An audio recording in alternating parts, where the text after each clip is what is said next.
बहुत सारे लोग जो है वो जो लोग जानते हैं सिल्वा के बारे में वो इसको मेडिटेशन से मुंसलिक कर देते हैं। तो क्या ये काइंड ऑफ मेडिटेशन ही है या उससे डिफरेंट है? इसको ज़रा आपने डिटेल एक्सप्लेन करना है ताकि लोगों का कॉन्सेप्ट क्लियर हो जाए। बिल्कुल ये मेडिटेशन है। इस बल्कि इसको यूँ कहें आप कि जो काम एक योगी जो है ना, ठीक है, वो शायद 10-15 साल में जाके करेगा ना, उसकी जिसको थर्ड आई उसकी अवेक होगी, जहाँ पे वो इस लेवल पे पहुँचेगा कि वो ये इन्फॉर्मेशन ले सके। जो काम जो है एक कोई भी मुराकबा करने वाला या ज़िक्र अज़कार, मेरे पास अभी उस दिन एक साहब आए, वो कहे जी मेरी उम्र है 62 साल और मैं पिछले 40 साल से मुसलसल मुराकबा कर रहा हूँ, अज़कार कर रहा हूँ, लेकिन मुझे कुछ नज़र ही नहीं आता। उन्होंने सिल्वा किया है अभी, और वो कह रहे हैं यार तो ज़िंदगी बदल गई। बेसिकली क्या था, लोगों के कॉन्सेप्ट गलत थे। मेडिटेशन में भी गलत कॉन्सेप्ट है, ठीक है। लोग समझते हैं कि हमें ऐसे नज़र आएगा जैसे फिल्म चल रही है टीवी की स्क्रीन पे। उस लेवल तक पहुंचने के लिए मैं आपको 16 से 18 घंटे में गाड़ी में बिठाकर हाईवे के उसके ना क्या कहते हैं, ये जो टोल प्लाजा है ना, वहाँ पे पहुँचा दूंगा। अच्छा, टोल प्लाजा से आगे का सफ़र आपने खुद तय करना है। वो जो प्रैक्टिस है, मेरी अभी स्टूडेंट है एक, वो मतलब मैं इस वक्त आपके सामने बैठा हुआ हूँ ना, मुझे अगर अभी मेडिटेट करना है, आपको लग रहा है कि मैं आपसे बात कर रहा हूँ, ऐसे ही लग रहा है? ऐसे ही। मैं इस वक्त अपनी मेडिटेशन में हूँ। All I have done is I have defocused my eyes, ठीक है। पर मैं हज़ारों, तकरीबन 2,500-3 हज़ार केस कर चुका हूँ, ठीक है। इतनी मेरी प्रैक्टिस है। लोग क्या देखना चाह रहे होते हैं जिसकी वो कंप्लेंट करते हैं कि हमें नज़र नहीं आ रहा? लोग समझते हैं कि हमें जो कुछ भी हम, फॉर एग्ज़ाम्पल किसी ने कहा कि जी मेरा अभी कोई मेरी स्टूडेंट है, मुझे कहने लगी कि जी मेरा जो है ना वो हार गुम हो गया, ठीक है। ये भी 3 दिन पहले की बात है। तो मैंने कहा कि बेटा आप जाओ, जाके अपने सिल्वा में जाओ, सेंटर में जाओ, जाके हार को ढूंढो, फिल्म चलाओ। सर मुझे नज़र ही कुछ नहीं आ रहा। मैंने कहा क्या आ रहा है? कहती थॉट्स आती हैं लेकिन वो तो गलत भी हो सकती हैं। मैंने कहा ओके, जो थॉट आ रही है उसको फॉलो करो। तो कल मुझे इसका मैसेज आया कि सर वो मिल गया, मैंने जहाँ रखा था वो वहाँ था नहीं। इसी तरह मेरे एक और स्टूडेंट है, वो अजमान में होते हैं, ठीक है। उन्होंने मुझे फ़ोन किया, उन्होंने कहा कि सर मेरा ना एक चेक बुक नहीं मिल रही मेरी, तो पता नहीं मैं चेक बुक कहाँ रख बैठा हूँ। मैंने उनको इसी तरह बताया। अब वो भी, उसको भी ये था कि मुझे पिक्चर्स नज़र नहीं आ रही, मुझे इमेज, मुझे नज़र। मैंने कहा यार तुम्हें जो थॉट आ रही है ना सर, उसको फॉलो करो, ठीक। अच्छा, उसने फॉलो करते करते करते, मैं उसकी टेस्टिमनी पड़ी हुई है यहाँ पर, वीडियो में भी पड़ी हुई है, ठीक है।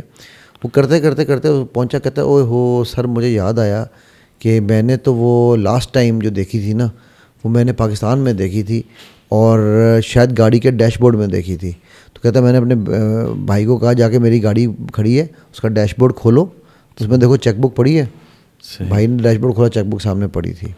अच्छा, क्योंकि हमें अपने जो यकीन क्यों नहीं होता, क्योंकि मुझे खुद पे यकीन नहीं है। अच्छा, ये जो अभी आपने 2 एग्जांपल दी, ये आपके स्टूडेंट्स की थी। आप ज़ाती कोई एग्जांपल दें जो आपने एक्सपीरियंस किया हो लाइफ में और आपको लगता हो कि ये बेस्ट एक्सपीरियंस था मेरे सिल्वा का, और या फिर बेस्ट यूज़ था। देखो बेस्ट यूज़ के पॉइंट ऑफ व्यू से तो बहुत सारी मिसालें हैं, लेकिन मैं आपको अपनी ज़िंदगी की पहली मिसाल, जो मेरा पहला एक्सपेरिमेंट था, जब मैं सिल्वा करके बस वन में दुबई होता था, जब मैं वापस पहुंचा हूं तो मैंने लैंड किया है तो मेरा पेट पानी था, लिटरली पानी निकल रहा था पेट से, ठीक है। अच्छा, ये और बिल्कुल डिहाइड्रेट होके मैं आके ना बस घर पहुंचा हूँ और बिस्तर पर लेटा हूँ। तकरीबन 6:30 बजे या 7 बजे की बात है। 8 बजे मैंने अबू धाबी निकलना था, हमारी पूरे दिन की एग्जीबिशन थी और मैंने ही उस एग्जीबिशन को लीड करना था, ठीक है। तो मेरे बेगम मुझे कहने की आप कैंसिल कर दें। मेरे स्टाफ को मैंने बताया यार ये हालत है, उसने कहा कैंसिल। मैं क्या, अच्छा मैं उसी वक्त सिल्वा चौकी करके आया था, मैं कहा यार क्यों ना मैं सेल्फ़ क्योर करूँ। तो मैं वॉशरूम से जब वापस आया लास्ट करके, बिल्कुल गिर गया, ख़त्म हो गया। तो मैं बैठा, मैंने अपना सेल्फ़ क्योर किया। अल्हम्दुलिल्लाह 5 मिनट के बाद I was up and running. 8 बजे मैं अबू धाबी के लिए निकला हूँ और मैंने सारा दिन एग्जीबिशन की है। Not a single time I had to go to the toilet, ठीक है। And I did not take any medicine, ठीक है। अच्छा, ये सिल्वा में जाकर बिज़्निल्लाह मैंने सेल्फ़ क्योर की। अल्लाह, हम ऑफ कोर्स देखो एक बात याद रखना, अल्लाह के इज़्न के बगैर कुछ नहीं होने वाला, सही, राइट। सो जो भी आप करेंगे उसमें ज़ाहिर आपको अल्लाह का इज़्न चाहिए, नंबर 1। नंबर 2, आप सेल्फ़ क्योर करें, आप किसी और को क्योर करें, ये एक एक्स्ट्रा मेडिसिन। आप एलोपैथी के साथ होम्योपैथी भी ऐड कर लेते हैं, होम्योपैथी के साथ आप हिकमत भी ऐड कर लेते हैं। ठीक है, आयुर्वेदा भी ऐड कर सकते हैं। तो ये आपकी मर्जी है कि आप कौन कौन से डॉक्टर के पास किस किस दवाई का इस्तेमाल करते हैं। सो ये भी एक एक्स्ट्रा वे ऑफ क्योरिंग है। आप सेल्फ क्योर करें, आप दूसरों को क्योर करें, आप मैनिफेस्टेशन करें इसके थ्रू। आप मतलब यानी your imagination is the only limitation. अच्छा, जब आप ये बता रहे थे तो मेरे जहन में एक सवाल आया, और यही सवाल सुनने वालों के जहन में भी आ रहा होगा, तो कहीं ऐसा तो नहीं होता कि ये इतनी ज़्यादा इसके ऊपर कोई शख्स बिलीव में चला जाए कि वो मज़हब से हट जाए, तजाद करना शुरू हो जाए? बिल्कुल।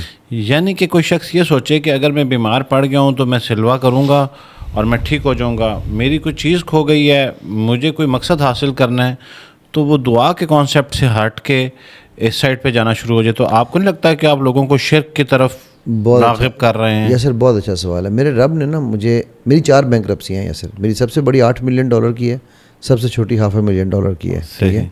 और मैं बड़े फ़ख्र से बताता हूँ, मेरी स्टोरी मेरे चैनल पे पड़ी हुई है, ठीक है। मैं जब मेरी लास्ट बैंकरप्सी है ना, वो तकरीबन आप समझ लो कि $1.5-2 मिलियन की है वो। वही उसके बाद मैं जब पाकिस्तान वापस आया था, मुझे आना पड़ गया, मतलब उसके बाद मेरे पास कोई ऑप्शन ही नहीं थी। सही। तो मैं यहाँ पर वहाँ जो गाड़ियाँ बेच के आया था, यहाँ पर मैं जो है ना वो पैदल था, ठीक है। सो उस वक़्त मेरे सामने वो बंदा यूँ जनाब बैठे होना था, मेरे सामने बैठा हुआ था, जो मेरे पैसे लेके भागा। और उसको मैंने 10 साल अपने तक समझ लो घर में बच्चे की तरह पाला। उसकी शादी, उसके भाई की शादी, उसकी बहन की शादी, उसकी माँ का इलाज कराया। तो मेरे सामने यूँ बैठा हुआ, तो अचानक ना मुझे सिल्वा की इंट्यूशन आई और मैंने उससे कहा, मैंने कहा अब्बास, तुम, अब्बास नाम था उसका, मैं नाम भी बताता हूँ, उसको कोई फ़र्क नहीं पड़ता मुझे। मैंने कहा तुम सुबह वर्जिन एयर की सीट नंबर 21A पे बैठे हो गए। तो मुझे एकदम कहता है, सर आप, मैं आपको बाप कहता हूँ, अपने बाप की जगह समझता हूँ, आपको लगता है कोई बेटा बाप को धोखा देगा? मैं कहा यार शायद। अच्छा मुझे अब यार मैं आपको स्टोरी का एंड बताऊँगा क्यों ये हुआ। मैंने कहा हाँ यार हो सकता है मुझे गलती लगी हो, ठीक है। सही। वहाँ पर अगले दिन सुबह वो जहाज़ में बैठा है, न्यूयॉर्क की फ़्लाइट में, वर्जिन एयर में, सीट नंबर 21A पे वो बैठा है। अच्छा। और वहाँ से मुझे मैसेज कर रहा है कि सर मैं वाकई सीट पे बैठा हूँ, कल मैं डर गया था कि शायद आपने मेरा बोर्डिंग पास देख लिया है, वो तो शुक्र है आपने मेरी बात मान ली, ठीक है। उस दिन मेरे रब ने मुझे ये सिखाया कि बच्चे इल्म तेरा कुछ नहीं है जब तक मेरा इज़्म ना हो। बच्चे के मतलब मैं उस पर, ठीक है, कि मैं ये चीज़ इसलिए बता रहा हूँ कि सिल्वा उसी तरह जिस तरह पैराडोल खाते हैं, ठीक है। शिर्क, आपने जो लफ्ज़ किया ना, शिर्क की बड़ी बारीक सी लाइन है। मैंने शुरू में भी ये बात की थी। जब हम इस चीज़ पे भरोसा कर लेते हैं कि यार जो मिलना है मुझे सिल्वा से मिलना है, जो मिलना है मुझे इस बंदे से मिलना है, जॉब मेरी इसने रखनी है, तनख्वाह मुझे इसने देनी है, भाई ये वो शिर्क की लाइन है जिसका हमें पता ही नहीं। क्यों? क्योंकि ये रब की सिफ़ात में आ गया है शिर्क, ठीक है। मेरे रब की, वो शाफ़ी कौन है? बेशक रब है, राइट। अगर आप ये समझ लो, सिल्वा को छोड़ दो, कि यार ये डॉक्टर एक्स जो है ना, इसकी दवाई से मुझे शिफा मिलनी है, आप शिर्क कर रहे हैं। सही। चाहे आप जो मर्ज़ी नीयत रख रहे हो, बट आप ज़ाहिर में आप एक किस्म का शिर्क कर रहे हैं। मैं इसलिए कोई भी जो बंदा ये काम करे, मैं ये उसको, पहली बात ये है कि जो हम सिल्वा में एक वर्ड यूज़ करते हैं, और मैं ये एक्सप्लेन करना चाह रहा हूँ, स्पेशली हायर इंटेलिजेंस, बिकॉज लोग मुझे ना वीडियोस देख देख के ना दूसरों की, तो मुझसे पूछते हैं सर जी वो 3 फिंगर टेक्निक है, सर जी वो फलां। कोई टेक्निक नहीं है ना, वाटर टेक्निक, कोई टेक्निक नहीं है, सब ड्रामेबाजियाँ हैं, कोई टेक्निक नहीं है। मैं खुल के बोल रहा हूँ लफ्ज़। ये जितने लोग कहते हैं ना सिल्वा में ये टेक्निक है, ये सिल्वा में एक ही टेक्निक है, और वो टेक्निक हम सिखाते हैं, उसमें सब कुछ सिखाते हैं, ठीक है। कोई 3 फिंगर टेक्निक डायरेक्टली कुछ नहीं है। ये लोगों ने छोटे छोटे अपने ना स्निपेट्स निकाले हुए हैं, भाई कि जी हम आपको 4D करा देंगे, हम आपको 6D, कुछ नहीं है। Once you do Silva ultramind ESP, सब कुछ इसमें शामिल है। अब उसमें एक लफ्ज़ जो होता है हायर इंटेलिजेंस, कि आप हायर इंटेलिजेंस से रब्ता करते हैं, और वो हायर इंटेलिजेंस आपको गाइड करती है, ठीक है। और उस हायर इंटेलिजेंस ने आपको यहाँ पर 2 ट्यूटर दिए हुए हैं, हम ये सिल्वा में कहते हैं। अब यहाँ पर अल्लाह ने हमें क्या दिया हुआ है? किरामन कातिबीन, ठीक है, ठीक है। तो वो सिल्वा भी यही कह रहा है कि 2 ट्यूटर यहाँ बैठे हैं आपके, ठीक होगी बात। फिर हायर इंटेलिजेंस को सिल्वा कहता है कि आप अपने मज़हब के मुताबिक उसको नाम दे लें, अल्लाह कह लें, जीसस कह लें, भगवान कह लें, वो ये कहता है। तो कहता है जो भी मांगना है हायर इंटेलिजेंस से मांगो, ठीक। मैं ये कहता हूँ कि भाई पढ़ा दिया है मैंने आपको, ये हायर इंटेलिजेंस है, लेकिन जो मांगना रब से मांगो। सही।